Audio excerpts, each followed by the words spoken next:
Well, my wife's brakes started to make some weird noise the other day, so I think it's about time to at least check the brakes out and see if I need to replace the pads. I'm almost certain I'm going to have to. I haven't bought them yet. I'm just going to go ahead and take them off, and then if I need them, I'm going to go buy a pair and then put them back on.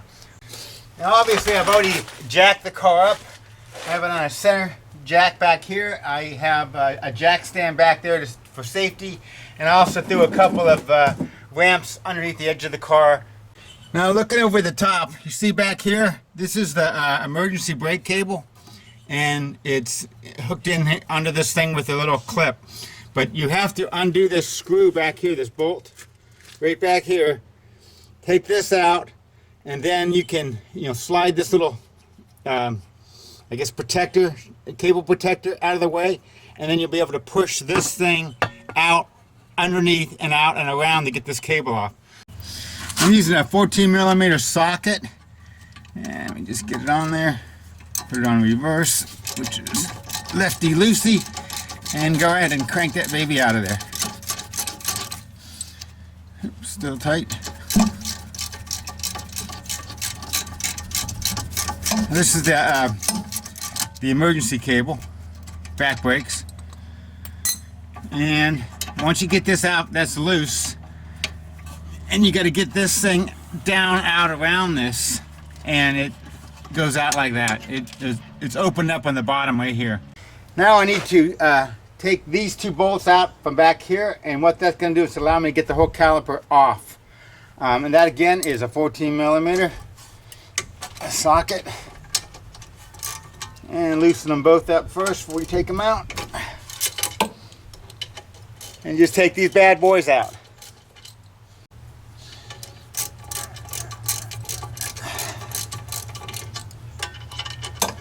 Okay, bottom one's out, and the top one is out. And both of these screws are the same, so you don't really have to worry about mixing them up. The brake cable screw is a little bit wider than these. It doesn't, it's a little bit bigger, so you can't really get them mixed up. Okay, now let's see if I can get this. Shake it a little bit and pull this off. Now, you don't want to just hang this on the brake line. It's not good for it, but if you have a place to lay it, which I do, right here on top of that, there is no strain on the hose. If there was, I would have to hang it on something.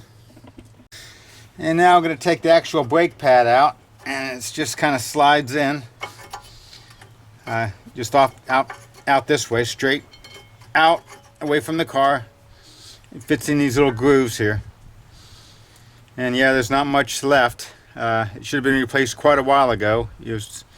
Golly, it's not even a 1/16 of an inch thick there. And the back slides out the same way, out, towards the middle of the car. And this thing here is sticks out here, and it's used to make sound as it rubs. When the brake pad wears away, this thing is exposed, and it rubs up against your disc. And that makes a noise, and that's the noise my wife must have heard. So there's still some pad on here, so we didn't damage our rotors. So I should be able to just buy some new ones and stick them back in.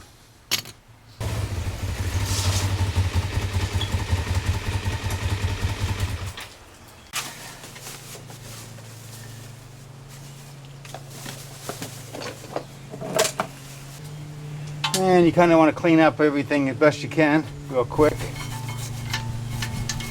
You don't want to breathe too much of the dust. And really, these things here, like that, because that's where they slide on. And you want to open up your brake reservoir. I'm sure there's a special tool for this, but we don't have it. This is what we're using, pair of needle nose pliers. You kind of just stick it in the end here and turn it. You keep turning until you get it all the way in. But you want to screw it in until it's pretty much about even with the outer seals. And what I'm doing is I'm compressing this so when I put the new pads on, there's enough room for them to fit in around the disc. And be careful that you don't do that. Also, when I started, the fluid level was at max down here, and you can see now it's about to overflow, so be careful not to overflow it. Probably had to take some out. I got us a little bottle down here to collect it. And I'm sticking a hose in here, a pipe, putting my finger over one end, and just kind of working it down like this. It's a little bit messy. A syringe or something would be much better. And here's the difference. This is a new one, and this is the old one. See the difference? And we're going to use a little bit of grease on some of the spots that wear or rub against each other.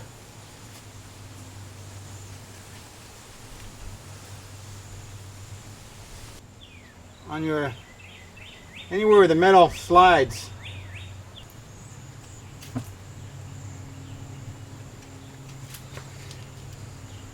Some of these that haven't been greased, they start to get kind of rusty, so it's good to, like you said, to put a little grease on these before you put them back on.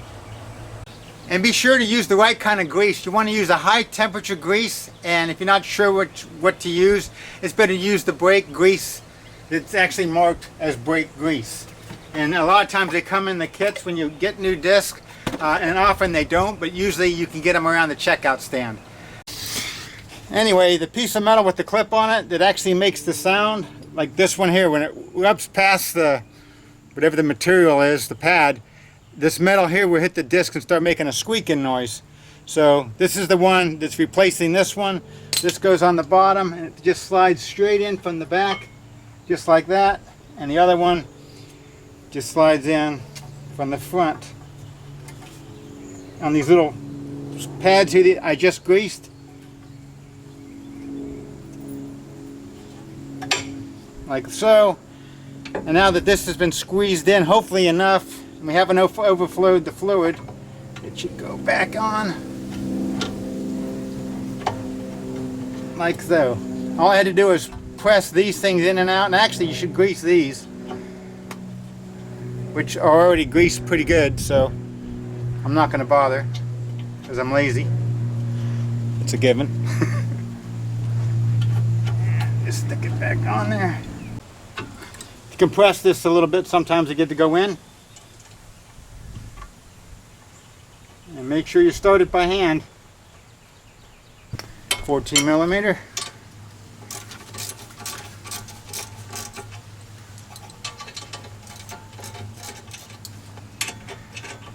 Kind of snug them up evenly.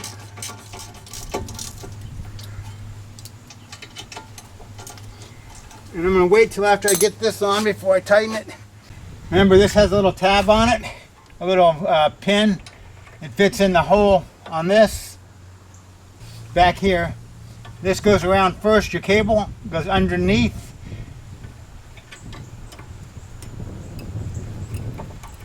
And you got to pull your rubber boot back a little bit to get it to go up. You're going to make sure you get this little bullet or whatever pin fit into the hole it's supposed to go into. And then go back and make sure you got everything else tight.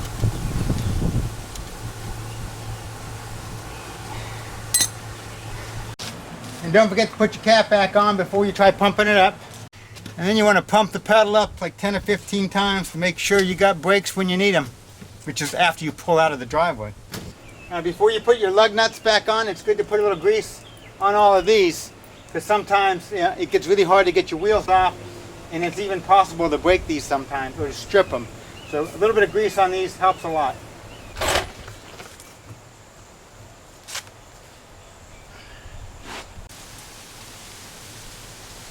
Always want to start your bolts by hand. That's a course rate Daytona where every second matters. And